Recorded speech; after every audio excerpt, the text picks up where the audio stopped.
오늘 하나님이 주신 말씀은 사도행전 20장 13절에서 16절 말씀입니다. 사도행전 20장 13절에서 16절 말씀 우리 함께 읽겠습니다. 우리는 앞서 배를 타고 아소에서 바울을 태우려고 그리로 가니 이는 바울이 걸어서 가고자 하여 그렇게 정하여 준 것이라. 바울이 아소에서 우리를 만나니 우리가 배에 태우고 미둘레네로 가서 거기서 떠나 이튿날 기호 앞에 오고 그 이튿날 사모에 들르고 또 그 다음날 밀레도에 이르니라. 바울이 아시아에서 지체하지 않기 위하여 에베소를 지나 배 타고 가기로 작정하였으니 이는 될 수 있는 대로 오순절 안에 예루살렘에 이르려고 급히 가미러라. 아멘. 할렐루야. 오늘은 사도행전 20장 13절에서 16절의 말씀을 가지고 끝까지 가야 할 그 길이라는 제목으로 하나님의 말씀을 전하겠습니다.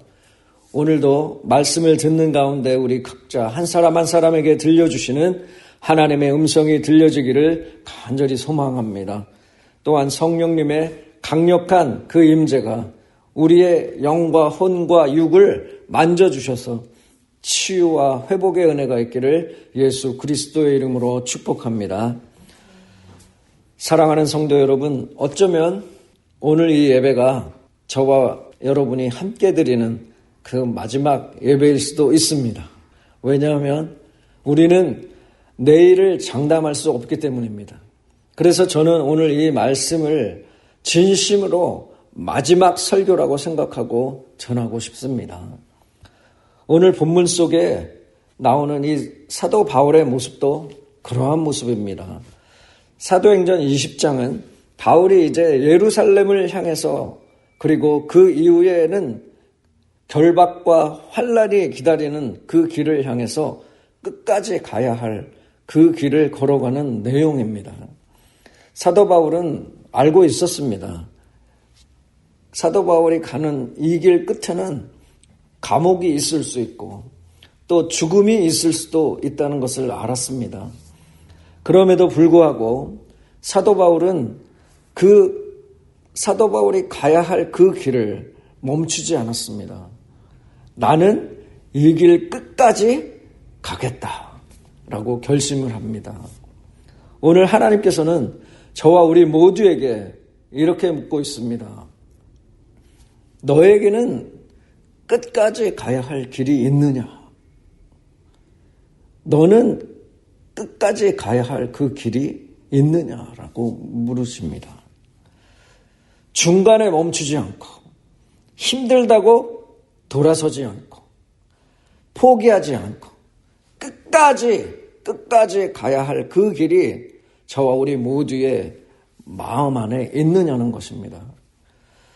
오늘 본문은 그 길을 어떻게 걸어가야 하는지, 그 길을 왜 끝까지 가야 하는지를 저와 우리 모두에게 보여주고 있는 그 말씀입니다. 우리 함께 본문 16절을 보겠습니다. 바울이 아시아에서 지체하지 않기 위하여 에베소를 지나 배 타고 가기로 작정하였으니 이는 될 수 있는 대로 오순절 안에 예루살렘에 이르려고 급히 가미러라 말씀합니다. 자신의 사명 때문에 방향이 분명한 사람은 다릅니다. 사도 바울이 바로 그런 사람이었습니다. 사도 바울은 그냥 여행 중에 있던 그런 사람이 아닙니다. 바울은 분명한 그 방향을 가진 그런 사람이었습니다. 사도 바울은 지금 그 방향이 무엇입니까? 사도 바울은 지금 그 방향에 가는 그 방향이 무엇입니까? 어디로 가고 있는 것입니까, 지금? 바로 예루살렘으로 가고 있습니다. 예루살렘. 방금 우리가 읽은 본문은 말씀하고 있습니다. 이는 될 수 있는 대로 오순절 안에 예루살렘에 이르려고 급히 가미러라 말씀합니다. 여기서 중요한 것은 급히라는 단어보다 예루살렘이라고 하는 이 가는 방향이 분명했다는 사실입니다. 사도 바울은 지금 예루살렘에 가면 좋은 일이 있을 거라고 생각하지 않았습니다. 오히려 바울 자신이 예루살렘에서 결박을 받고 또 환난을 당할 것을 알고 있었던 것입니다. 그게 사도 바울입니다. 우리가 오늘 본문 이후에 나오는 22절에서 23절의 말씀에 보면 이렇게 말합니다. 보라, 이제 나는 성령에 매여 예루살렘으로 가는데 거기서 무슨 일을 당할는지 알지 못하노라. 오직 성령이 각 성에서 내게 증언하여 결박과 환난이 나를 기다린다 하시나 말씀합니다. 오직 성령이 각 성에서 내게 증언하여 결박과 환난이 기다린다 말씀하십니다. 이런데도 바울은 그래도 나는 어디로? 예루살렘으로 간다. 예루살렘으로 간다라고 말을 하고 있는 것입니다. 왜 그랬습니까? 왜 그랬을까요? 이 사도 바울이 그렇게 얘기한 이유가 있지 않겠습니까? 그 이유에 대해서 제가 잠깐 3가지만 말씀을 드리겠습니다. 첫째는 사도 바울은 예루살렘 성도들을 향한 사랑이 있었기 때문입니다. 예루살렘에 있었던 그 초대교회의 그 성도들을 향한 사랑이 있었다는 것입니다. 예루살렘 교회는 가난하고 핍박이 많았습니다. 그래서 바울은 여러 이방 교회들에서 모았던 그 헌금을 모아서 그것을 가지고 지금 예루살렘 교회에 직접 전달하기 위해서 가는 중입니다. 사도 바울에게 예루살렘은 단지 한 도시가 아니라 힘든 성도들이 있는 곳, 그리고 몸된 교회를 섬겨야 하는 자리, 그 자리가 예루살렘 교회였습니다. 사도 바울에게는. 두 번째로는 바울은 복음의 기회를 놓치고 싶지 않았기 때문입니다. 이 오순절에는 전 세계에서 흩어졌던 그 유대인들이 예루살렘에 다 모이는 그 시기입니다. 그런 날이죠. 그래서 바울에게는 바로 그때에 예루살렘에 있다는 그것은 다시 말하면 이 사도 바울이 수많은 영혼에게 복음을 전할 수 있는 그런 자리였다는 것입니다. 그런 의미입니다. 사도 바울에게는. 그래서 사도 바울은 이 영적 타이밍을 잃고 싶지 않았습니다. 놓치고 싶지 않았던 것이죠. 지금이 복음을 전할 때다. 지금이 내가 바로 가야 할 때다. 라는 이 마음이 사도 바울 그 심장 안에, 예수 그리스도의 그 심장을 가진 그 사도 바울 마음 안에 있었던 것입니다. 그래서 그의 마음은 이미 예루살렘을 향해서 달려가고 있었습니다. 자, 마지막 3번째는 이렇게 말씀합니다. 조금 전에 우리가 22절 읽었죠. 보라, 이제 나는 성령에 매여 예루살렘으로 가는데 말씀했죠. 이 말은 바울이 성령에 매여서 예루살렘으로 가고 있다는 말씀입니다. 그냥 예루살렘으로 가야 된다. 성도들을 만나야 된다. 내가 그 예루살렘 교회를 섬겨야 된다라는 그 마음 가지고 가기는 했지만 근본적으로 성령에 매여서 성령에 이끌려서 이 사도 바울은 가고 있었던 것입니다. 이것을 다시 말하면 사도 바울은 사명 때문에 그리고 성령 때문에 자신의 그 가는 방향이 정해진 사람이었다는 것입니다. 눈에 보이는 상황이 아니라 성령의 부르심이 바울을 이끌고 있었다는 것입니다. 여기서 우리가 중요한 교훈을 하나 붙잡을 수 있습니다. 믿음의 사람에게는 중요한 것은 속도가 아니라 무엇입니까? 방향이라는 것입니다. 방향. 저와 우리 모두는 너무나 자주 얼마나 빨리 가느냐, 그것을 중요하게 생각합니다. 항상 빨리빨리를 외칩니다.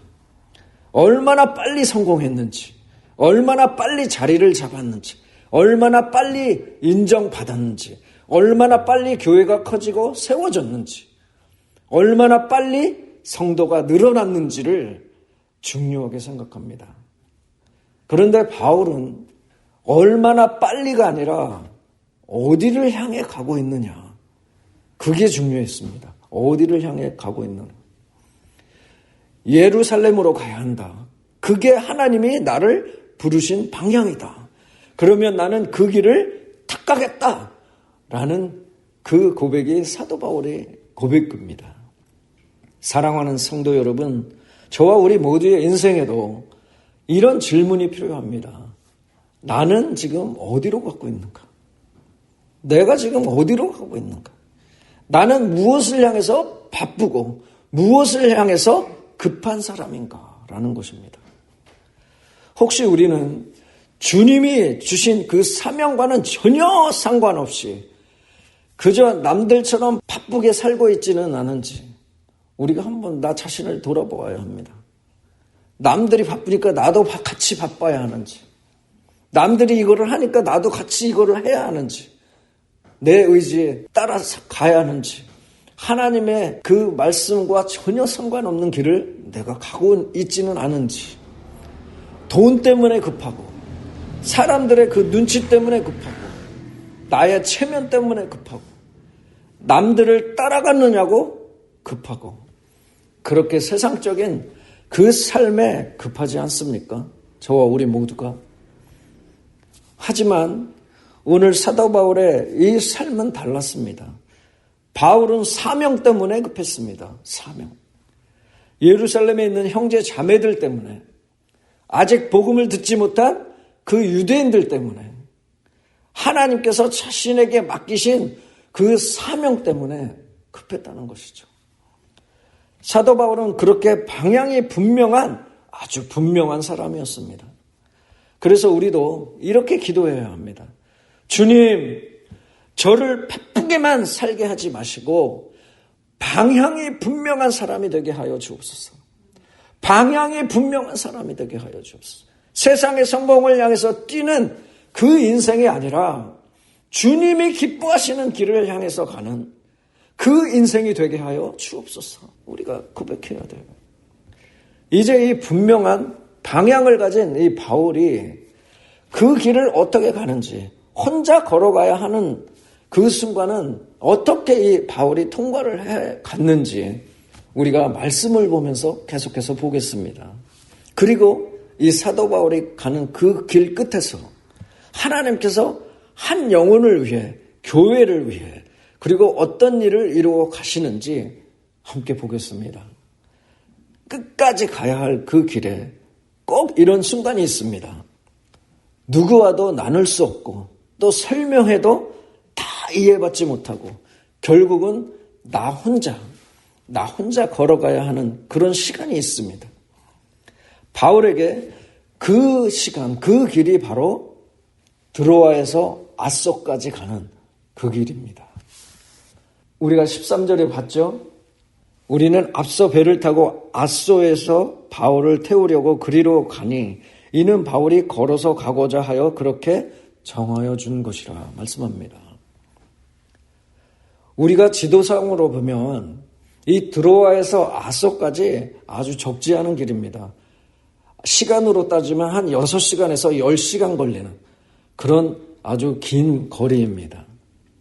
시간도 걸리고 체력도 있어야 되고 밤이면 더 위험할 수도 있는 그런 거리입니다. 그 길이 아소까지 가는 길입니다. 그런데 사도 바울은 배를 타고 가는 그 편한 길을 선택하지 않았습니다. 빨리 가는 길이 아니라 하나님 앞에서 홀로 걷는, 혼자서 걸어가는 그 길을 택한 것입니다. 우리가 이 장면을, 이 사도 바울의 이 걸어가는 이 장면을 우리가 생각을 하면 바울의 겟세마네의 길, 바울이 가는 그 겟세마네의 길, 그것처럼 우리가 느낄 수 있습니다. 왜냐하면 예루살렘에 가면 어떤 일이 자신에게 벌어지는지 대략 다 알고 있었기 때문입니다. 결박과 환난과 또 오해와 비난과 감옥과 또 자기를 기다리는 재판, 이런 것들. 우리가 아까 잠깐 22절에서 23절을 읽었지만 성령께서는 이 사도 바울에게 미리 그런 것을 다 알려주셨습니다. 그래서 사도 바울은 지금 함께 동역자들과 웃으면서 떠들고 또 시간을 보낼 수 있는 그런 시간이 아니었습니다. 사도 바울은 이 당시 하나님의 음성을 다시 붙들어야 하는 그 시간이 필요했던 것입니다. 그래서 혼자 걷기를 작정을 한 겁니다. 주님과의 그 둘만의 시간을 갖기 위해서 그 둘만의 시간이 필요했던 것입니다. 아마 바울은 그 길을 걸어가면서 이렇게 기도했을지 모릅니다. 주님, 제가 정말 예루살렘으로 가야 합니까? 주님, 저는 너무나 두렵습니다. 그래도 주님을 의지해서 가겠습니다. 계속해서 그 말을 반복했을 것입니다. 그런데 그런 사도 바울의 모습을 보면 우리가 누구랑 비슷한 느낌이 들지 않습니까? 바로 예수님이시죠. 예수님께서 겟세마네 그 동산에서 기도하시던 그 예수님의 모습이 떠올립니다. 우리가 마태복음 26장 39절에 말씀하죠. 조금 나아가사 얼굴을 땅에 대시고 엎드려 기도하여 이르시되 내 아버지여 만일 할만하시거든 이 잔을 내게서 지나가게 하옵소서. 그러나 나의 원대로 마옵시고 아버지의 원대로 하옵소서 고백을 합니다. 사도 바울은 24절에서 고백합니다. 내가 달려갈 길과 주 예수께 받은 사명 곧 하나님의 은혜의 복음을 증언하는 일을 마치려 하면은 나의 생명조차 조금도 귀한 것으로 여기지 아니하노라 말합니다. 이 고백을 마음속에서 수도 없이 아마 반복해서 이 사도 바울은 고백하며 계속해서 걸어갔을 것입니다. 사랑하는 성도 여러분, 저와 우리 모두의 인생에도 이 사도 바울과 같은 그런 길이 있습니다. 반드시 있습니다. 나에게 가족이 있어도, 따뜻한 가족이 있어도, 나이가 사랑하는 남편, 아내가 있어도, 자녀가 있어도, 부모가 있어도, 친구가 있어도, 교회가 있어도 결국은 나 혼자 하나님 앞에 서야 하는 그 자리가 있습니다. 병원에서 어떤 검사 결과를 혼자 받아들이고 그것을 검사를 들고 자신의 치료를 생각하면서 차로 돌아오는 그 길이 있죠. 어떤 사람과의 관계가 깨어지고 집으로 돌아가는, 어깨가 축 처져서 집으로 돌아가는 그런 길도 있습니다. 내가 사역을 계속해야 할지 말아야 할지, 내가 직장을 옮겨야 될지 말아야 할지 결정을 내려야 하는 그 잠 못 이루던 그 새벽과도 같은 그 수많은 시간들이 저와 우리 모두에게 있지 않습니까? 누구한테는 말은 하지만 결국은 나와 하나님 둘만 아는 그 씨름하는 그 야곱과 같은 그런 시간들이 저와 우리 모두에게 있었습니다. 그때 우리는 이렇게 생각하기 쉽습니다. 왜 나만 이렇게 힘든 길을 혼자 걸어가야 합니까? 조금 더 편한 길, 조금 더 쉬운 길을 왜 갈 수가 없을까요? 얘기할 때가 수도 없습니다. 하지만 오늘 성경 본문에서는 저와 우리 모두에게 보여주고 있습니다. 사도 바울도 그 길을 걸어갔다. 우리 믿음의 선배들도 다 그 길을 걸어갔다. 예수님께서도 그 길을 걸어갔다. 라고 말씀하시는 것입니다. 겟세마네 동산에서 제자들은 잠들어 있었는데 예수님께서는 홀로 땀이 핏방울이 바뀌도록, 핏방울이 되도록 기도하셨습니다. 끝까지 가야 할 그 길을 놓고 때로는 혼자 기도하고 혼자 결정해야 하는 그 길일 수 있습니다. 사명은 함께 나눌 수 있지만 결단은 각자가 하나님 앞에서 내려야 합니다. 그런데 여기서 꼭 기억해야 할 사실이 하나 있습니다. 우리가 혼자 걷는다고 느껴지는 그 길도 진실로 혼자 걷는 길이 아니라는 것입니다. 나 혼자 걷는 길이 아니라는 것입니다. 보이는 사람은 없지만, 보이지 않는 주님이 함께 걷고 계십니다. 저와 우리 모두와 함께 그 길을 걷고 계십니다. 믿으십니까? 사람은 옆에 없지만 성령께서 우리 옆에서, 우리 안에서, 나의 안에서, 우리 앞과 뒤에서, 양 옆에서 조용히, 아주 조용히 저와 우리 모두를 붙들고 계십니다. 아멘이십니까?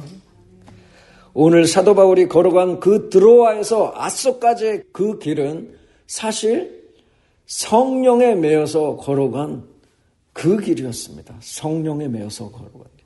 성령에 이끌려서 성령에 붙들린 그 사도 바울의 길이었습니다. 그래서 바울은 무너지지 않고, 그래서 바울은 끝까지 바울이 가야 할 그 길을 걸어간 것입니다. 지금 혹시라도 이런 길을 걷고 계신 분이 있으십니까? 말은 못하지만 마음은 이미 지쳐있고 누구도 대신해 줄 수 없는 그런 결정을 앞에 두는 그런 시간, 눈물로 버티며 하루하루를 걷고 있는 그런 분들 계십니까? 그 길이 바로 주님이 함께 걸으시는 길임을 믿으시기 바랍니다. 혼자 걸을 수밖에 없는 그 구간이 사명 앞에서 가장 깊이 저와 우리 모두가 하나님을 만나는 자리입니다. 하나님을 만나는 자리. 그리고 그 시간이 지나야 다시 동역자들과 합류를 하고 또 다시 교회를 세우고 다시 한 영혼을 살리는 그 자리로 나아갈 수 있음을 잊지 마시기 바랍니다. 그래서 저와 우리 모두는 멈추지 않고 이 길을 끝까지 가야 합니다. 때로는 함께, 때로는 혼자. 그러나 언제나 주님과 함께 가는 것입니다.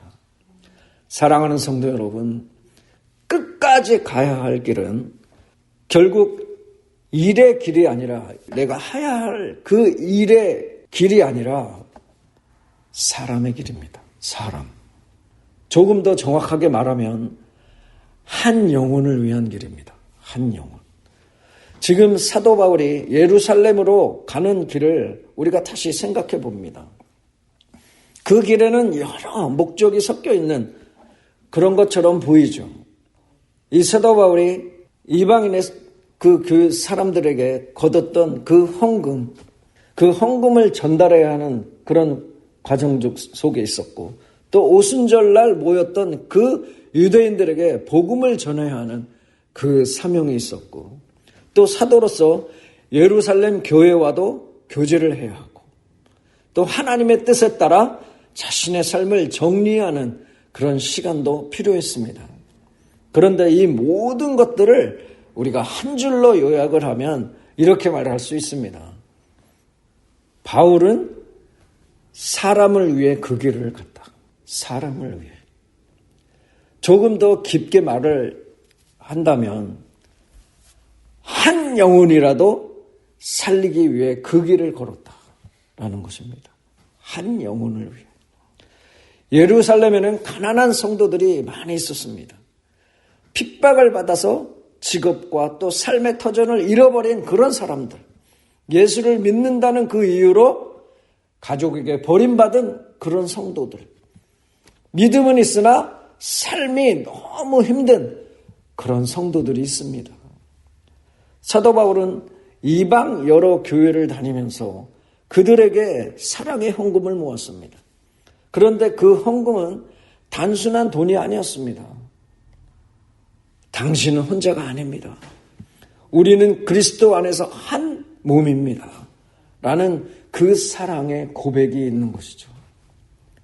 그래서 바울이 예루살렘으로 급히 가는 그 길은 결국에는 연약한 그 지체, 그 한 사람을 외면하지 않으려는 그런 길이었습니다.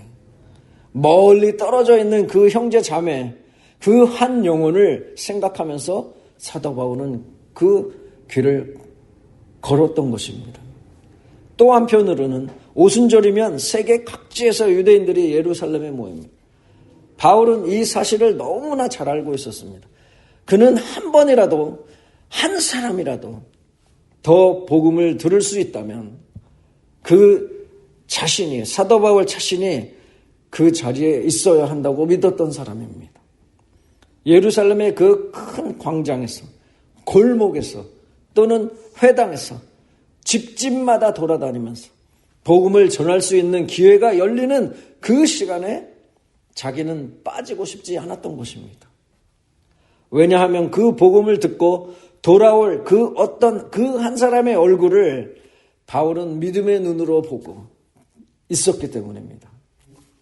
우리가 볼 땐 예루살렘으로 가는 그 큰 사역, 큰 프로젝트, 큰 계획처럼 보였지만 하나님께서 보실 때는 거기 있을 그 한 영혼, 그 한 영혼을 위해 가는 길이었습니다. 그게 사도 바울이 걸어가는 길이에요. 그 길이었습니다.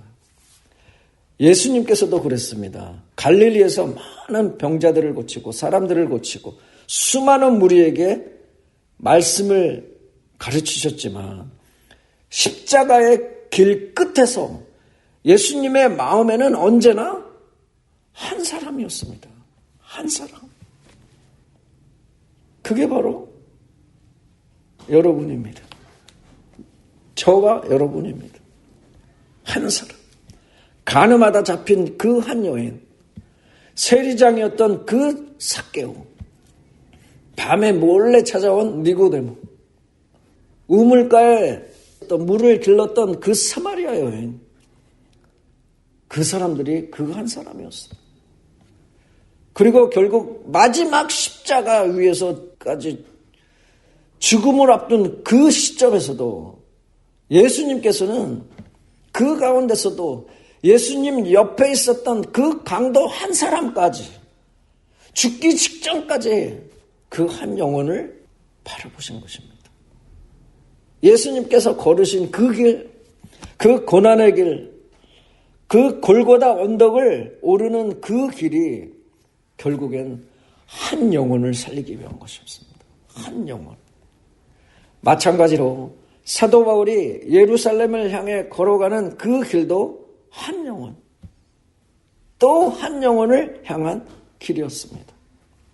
사랑하는 성도 여러분, 오늘 저와 우리 모두의 삶도 사실 마찬가지입니다.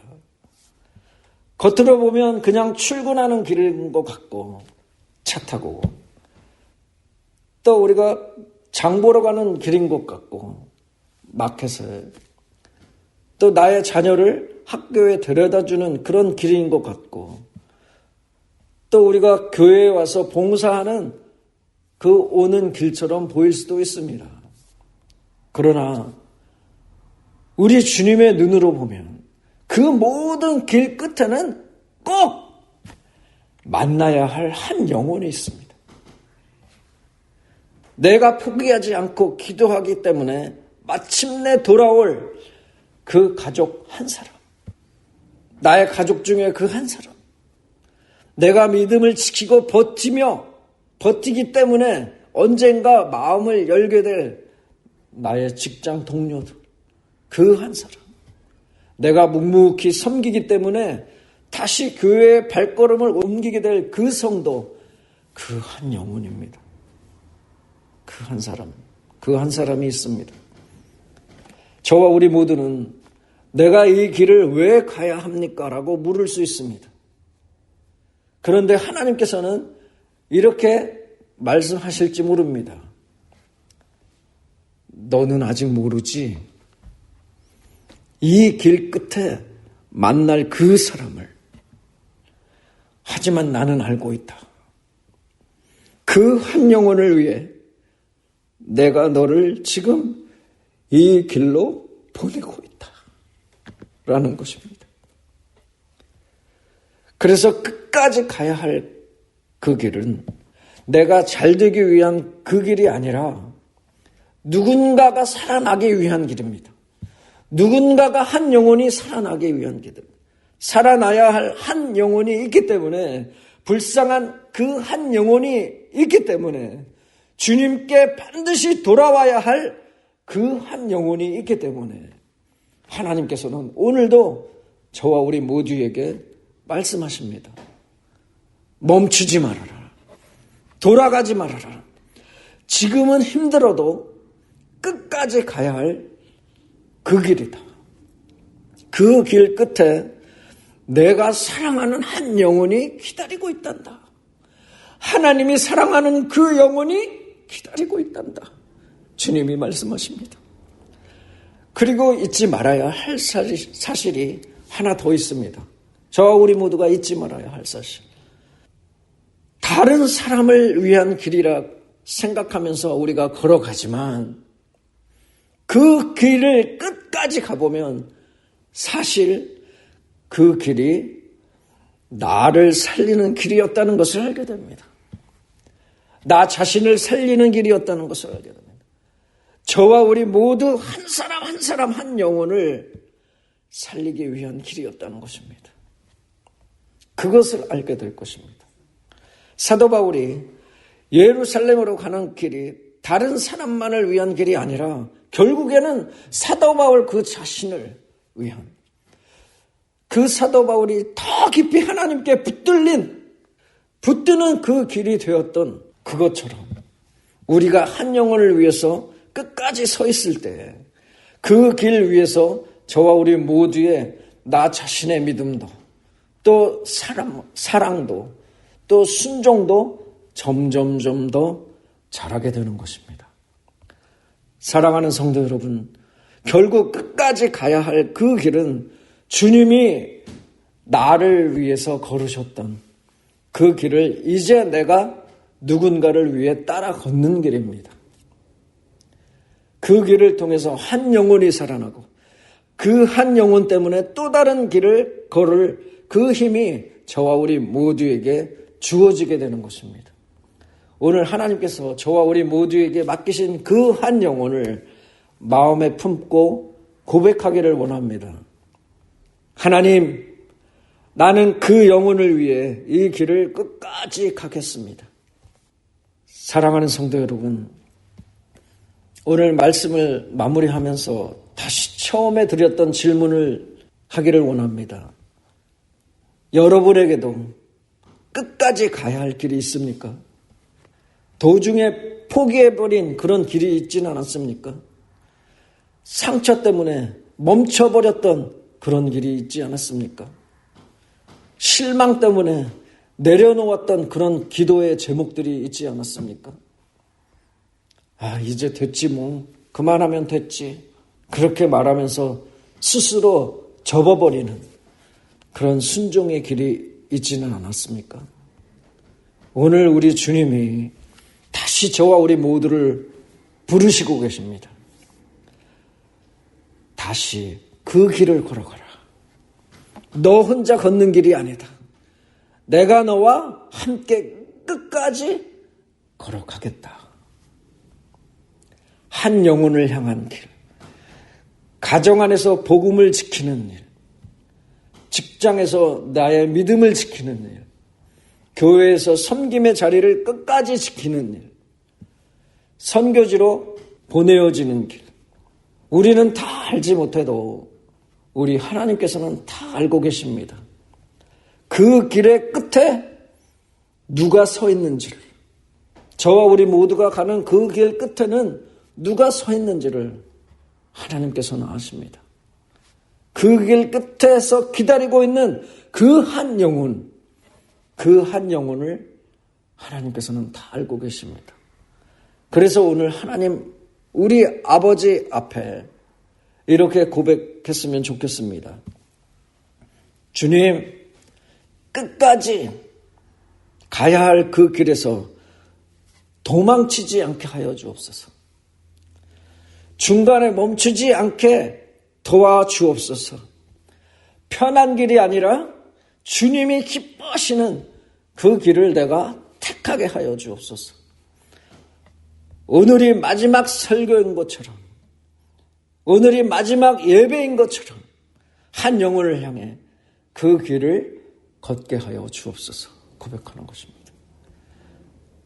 예수님께서는 저와 우리 모두를 위해서 끝까지 가야 할 그 길을 이미 다 걸으셨습니다. 이제는 누구 차례입니까? 내 차례입니다. 저와 우리 모두의 차례, 내 차례입니다. 예수님의 이름으로 선포하시기 바랍니다. 주님, 저는 끝까지 가야 할 그 길을 주님과 함께 걷겠습니다. 선포하시기 바랍니다. 이 고백이 저와 우리 모두의 고백이 되기를 간절히 바랍니다.